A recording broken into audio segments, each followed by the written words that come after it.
So I know it's been a bit since Jedi Survivor has released, but I didn't want to rush this one. I took my time to really let Jedi Survivor take me on a journey and experience everything and everything I wanted to. And let me tell you, it was amazing. Oh, it's beautiful. Jedi Survivor is a beefed up version of Fallen Order, but it never lost its charm and personality. And with a couple of moments paying tribute to iconic movie moments, it'll make Star Wars fans crack a smirk.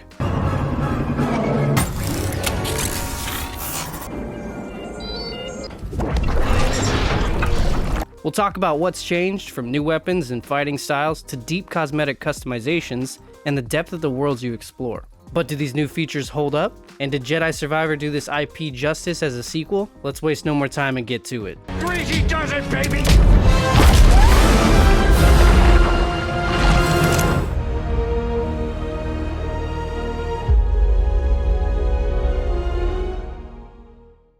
And just to touch on performance quickly before we get into the good stuff, I played on PS5, and performance was pretty solid for the most part, but when you get into the large open world sections, you will most likely experience frame drops and a bit of resolution downgrade on performance mode.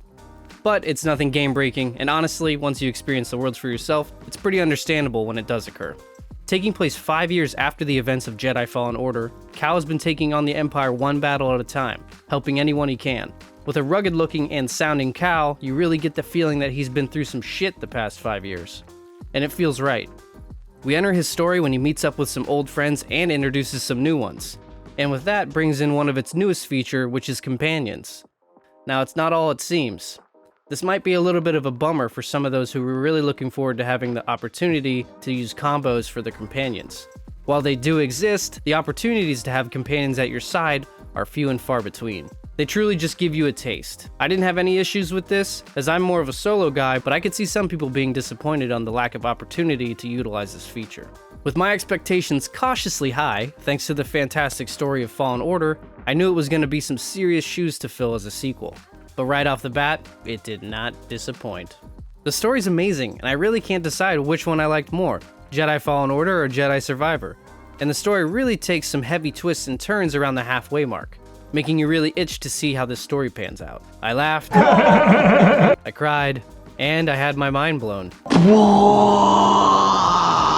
My only complaint is actually a compliment, and it actually has to do with cinematic engagements during gameplay. Not because they're bad, just because I wanted more of them. One scene in particular was one to rival Uncharted's 4 incredible ability to capture gameplay and true cinematic experiences simultaneously.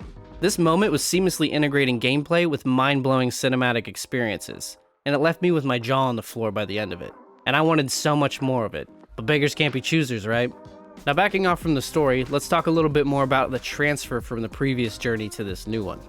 One of the best parts you'll recognize right off the bat is your mobility already feels great, with your double jump, wall running, and zip lining already accessible to you. You really feel like you picked up where you left off. But that doesn't stop you from unlocking even more mobility skills, which makes for some very active platforming opportunities. So much so that you could easily get tired of having to jump and climb everywhere. However, one thing that they have done a fantastic job with is the world design and exploration. Combining traversal skills into exploration and including a great mix of puzzle solving utilizing them as well. And with 6 planets/locations to travel to, you can spend plenty of time steering clear of the main path to see what kind of goodies you can drum up. Some worlds are smaller than others, but one in particular called Kobo could easily be the setting for a whole game by itself. With multiple biomes and areas so massive, they sprinkle in mounts to the mix to get you around faster. There were moments I actually thought I was on a different planet, only to be spat back out on the wide open rocky passages of the starting area of Kobo. And with that, Kobo offers one of my favorite parts of the game as a Star Wars fan, which is a little town that you can actually help bring back to life, and a really great take on a classic Star Wars cantina.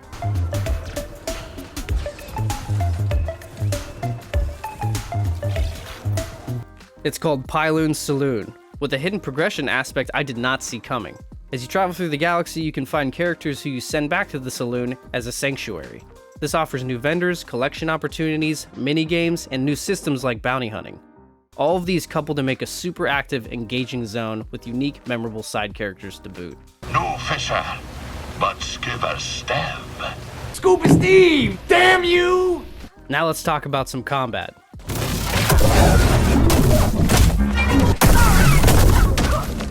This should be no secret to anyone who's watched any trailers or content at all. We get a lot more sabers to choose from, and not just colors, with single saber, dual blade, and double-sided saber. But this time around, we get 5. The single, dual blade, double-sided, and then in addition to those, cross guard, which is like a big greatsword, and blaster and blade. The combat feels great with all these saber stances, but with there being so many, there feels like a little bit of a loss of depth individually.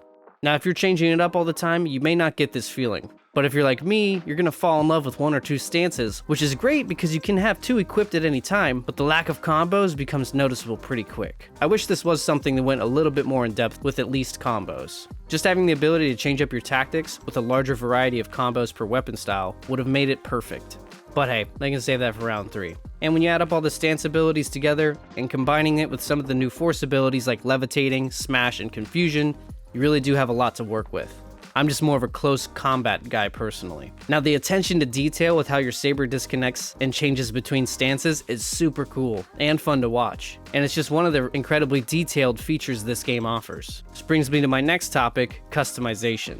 The customization in Jedi Survivor receives a crazy overhaul, from tons of lightsaber parts and paints, BD1 parts and paints, and Cal's armor, hair, and facial hair. There's a wild amount of combinations to choose from, and tons of gear to find and hunt down, making the loot hunt this time around much more enjoyable. And for me, this is making my endgame experience super fun in addition to the New Game Plus opportunity as well. All in all, Jedi Survivor just took all the best parts of Jedi Fallen Order and did it again, with another fantastic story and a ton of new systems that didn't feel like an afterthought, or completely pointless. Well, not everything, I suppose. With a massive list of great voice acting and what feels like endless dialogue from these small but very memorable characters, that really brought the galaxy to life, and I can't wait to see what journey we go on next with Cal Kestis. If you guys are enjoying my reviews and other gaming content, don't forget to hit that subscribe button.